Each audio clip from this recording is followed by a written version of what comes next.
आज हम गुजरे हुए कल को छोड़कर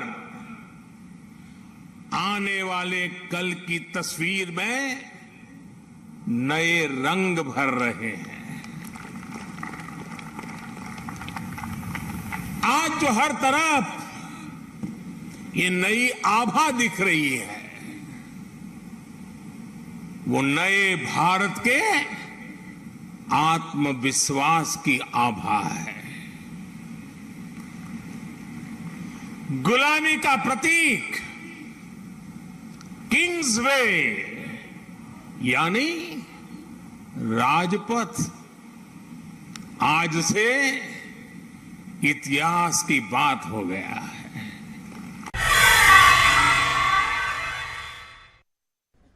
आने वाले 25 साल के लिए हमें उस 5 पंच प्राण पर अपनी शक्ति को केंद्रित करनी होगी, अपने संकल्पों को केंद्रित करना होगा, अपने सामर्थ्य को केंद्रित करना होगा और हमें उन पंच प्राण को लेकर के 2047 जब आजादी के 100 साल होंगे, आजादी के दीवानों के सारे सपने पूरे करने का जिम्मा उठा करके चलना होगा।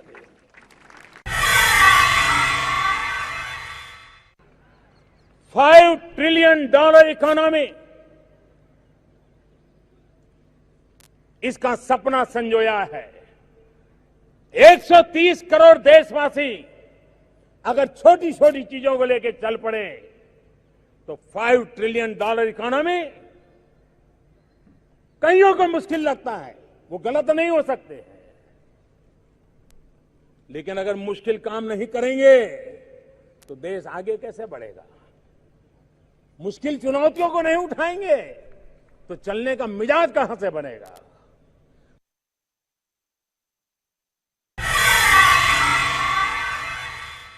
यूपी में यातायात के आधुनिक साधनों के लिए जितना काम हुआ उससे ज्यादा काम आज हो रहा है।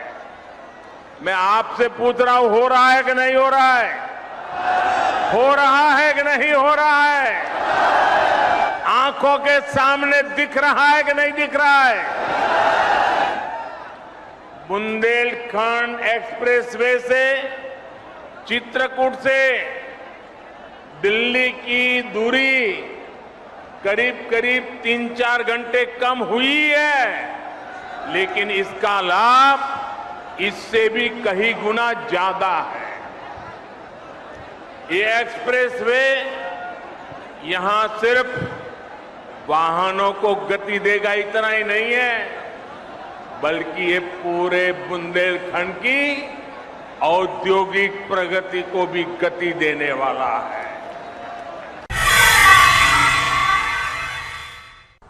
21वीं सदी का नया भारत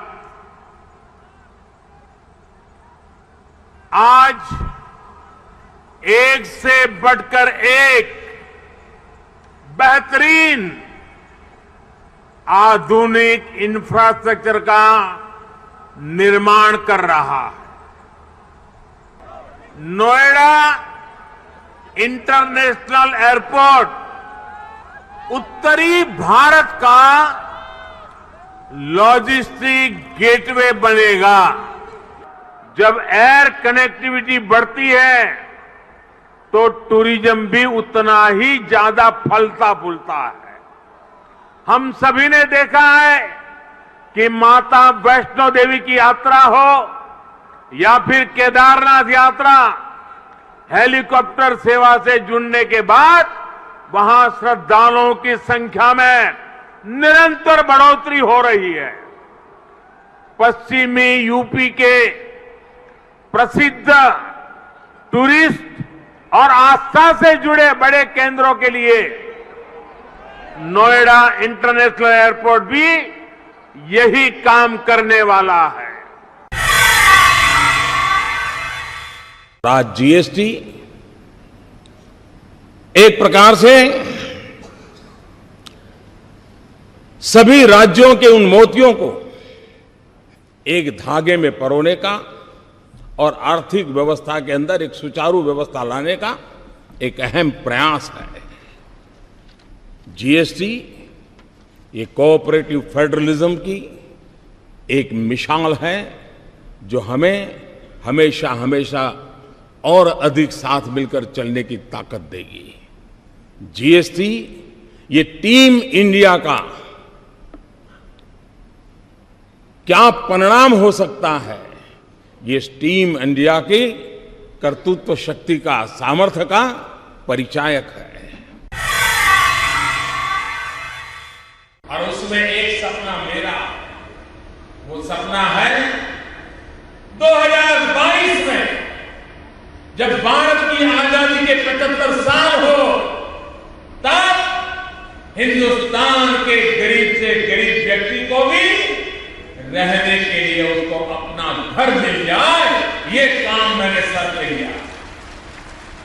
मुझे आपका साथ चाहिए, आपका सहयोग चाहिए, और उसी के सिलसिले में आज हजारों चंडीगढ़ वासियों को हाउसिंग स्कीम के अंतर्गत मकान देने का मुझे सौभाग्य मिला।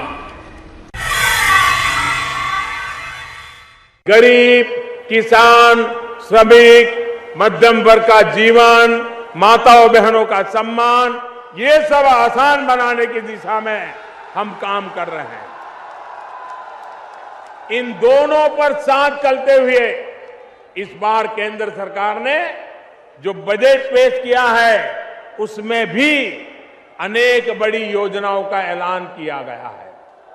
ऐसे किसान परिवार जिनके पास 5 एकड़ से कम जमीन है, उनके लिए पीएम किसान सम्मान निधि नाम की योजना बनाई गई है। ये महोत्सव है विश्वास को विद्यमान से जोड़ने का, नर को नारायण से जोड़ने का, लोक को आस्था से जोड़ने का, वर्तमान को अतीत से जोड़ने का और स्व को संस्कार से जोड़ने का। आज के इस ऐतिहासिक पल युगों युगों तक, दिग दिगंत तक भारत की कीर्ति पताका फहराते रहेंगे। आज का ये दिन करोड़ों राम भक्तों के संकल्प की सत्यता का प्रमाण है।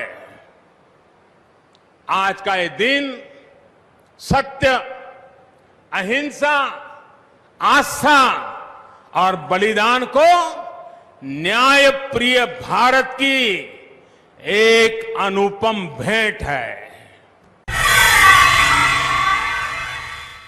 संकरे रास्तों की वजह से दर्शन के लिए जो घंटों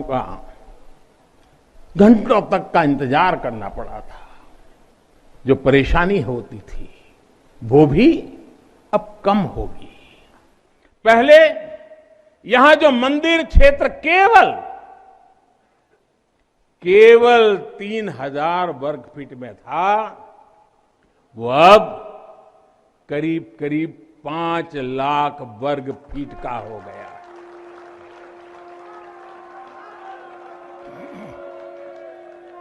अब मंदिर और मंदिर परिसर में 50, 60, 70 हजार श्रद्धालु आ सकते हैं। यानी पहले मां गंगा का दर्शन स्नान और वहां से सीधे विश्वनाथ धाम, यही तो है। हर हर महादेव। शुरुआत से इस काम पर हम लगे थे। करीब 6-7 साल तक बहुत ब्रेनस्टॉर्मिंग हुआ, हर स्तर पर हुआ। गांव के शिक्षकों के बीच हुआ, गांव के स्टूडेंट्स के बीच हुआ, शहर के शिक्षकों के बीच हुआ, शहर के स्टूडेंट्स के बीच हुआ। बॉयज स्टूडेंट्स ने कहा, गर्ल्स स्टूडेंट्स ने कहा, दूर सुदूर पहाड़ों में, जंगलों में, यानी एक प्रकार से हिंदुस्तान के हर कोने में सालों तक इस विषय पर ब्रेनस्टॉर्मिंग हुआ।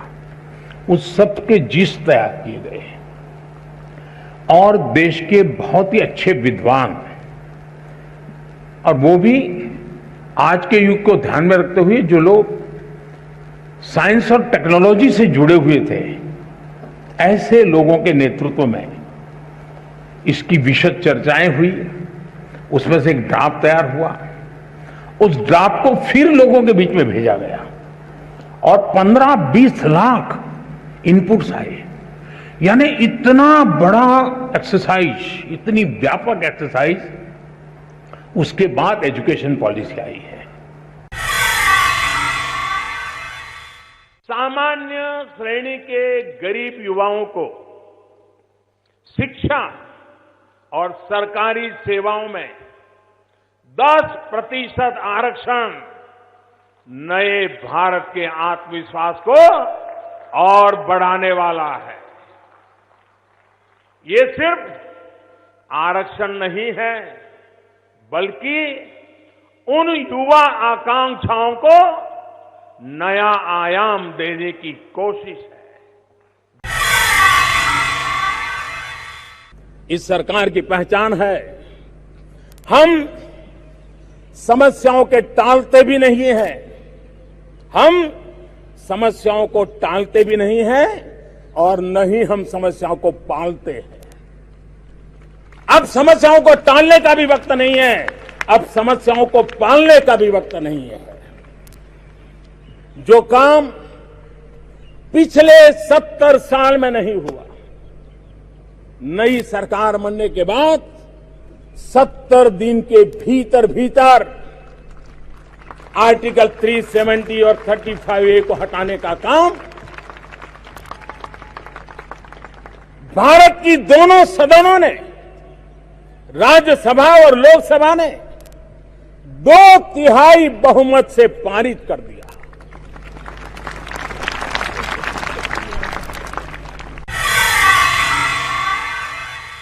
हमारी मुस्लिम बेटियां, हमारी बहनें, उनके सर पर 3 तलाक की तलवार लटकती थी। वो डरी हुई जिंदगी जीती थी। 3 तलाक की शिकार शायद न हुई हो, लेकिन कभी भी 3 तलाक की शिकार हो सकती हैं, ये भय उसको जीने नहीं देता था।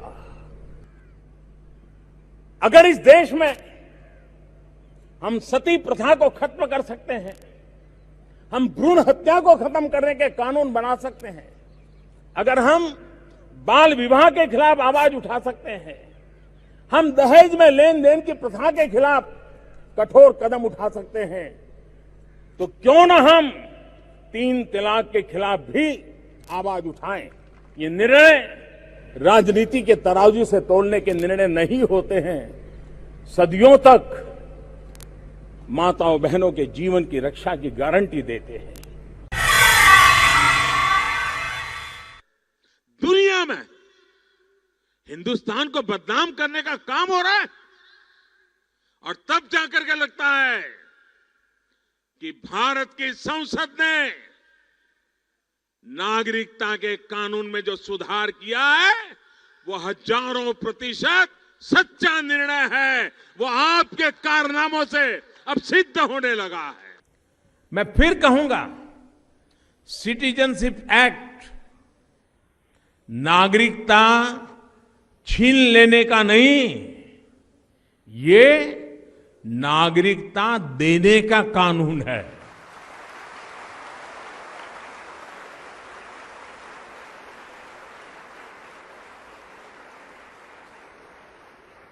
और सिटीजनशिप अमेंडमेंट एक्ट, उस कानून में सिर्फ एक संशोधन है।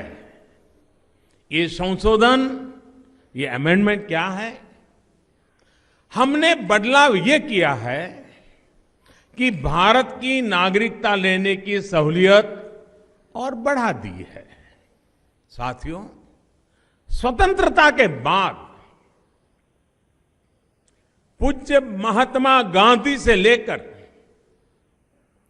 तब के बड़े बड़े दिग्गज नेताओं का यही कहना था कि भारत को ऐसे लोगों को नागरिकता देनी चाहिए जिन पर उनके धर्म की वजह से पाकिस्तान में अत्याचार किया जा रहा है। देश ने स्वच्छ भारत मिशन के माध्यम से जो हासिल किया है वो हमें आश्वस्त करता है कि हर भारतवासी अपने कर्तव्यों के लिए कितना संवेदनशील है, कितना सतर्क है। हम सफलता में और इस सफलता में भारत के हर नागरिक का योगदान है, सबका परिश्रम, सबका पसीना है। और हमारे स्वच्छता कर्मी, हमारे सफाई मित्र हर रोज झाड़ू उठाकर सड़कों को साफ करने वाले हमारे भाई बहन, कूड़े की बदबू को बर्दाश्त करते हुए कचरा साफ करने वाले हमारे साथी सच्चे अर्थ में इस अभियान के महानायक है। ये अभियान पूज्य बापू की प्रेरणा का ही परिणाम है और बापू के आदर्शों से ही सिद्धि की ओर बढ़ रहा है। कभी कभी कुछ लोग माथापच्ची इसमें खपा रहे हैं कि स्मार्ट सिटी चीज है क्या। बहुत ज्यादा दिमाग खपाने की जरूरत नहीं है। हम मान लीजिए किसी रेलवे स्टेशन पे गए और जो पूछताछ वाला व्यक्ति वहां बैठा है उसको 2 सवाल पूछे हमने और उसने हमको 4-5 सवालों के जवाब दे दिए, जो कि हम पहले उसको पूछने के लिए सोच के गए थे, लेकिन वो समझ गएगा इनको ये पूछना है, वो जवाब दे। तो हम कहे यार ये बड़ा स्मार्ट आदमी है।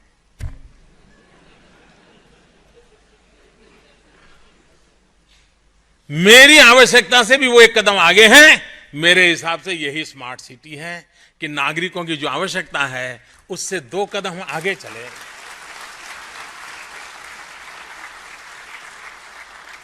उसकी जो आवश्यकता है आप मांगोगे हाजिर है, आप चाहोगे हम सोच रहे हैं, आपका सुझाव है हाँ हमारी योजना बन रही है, 2 कदम आगे।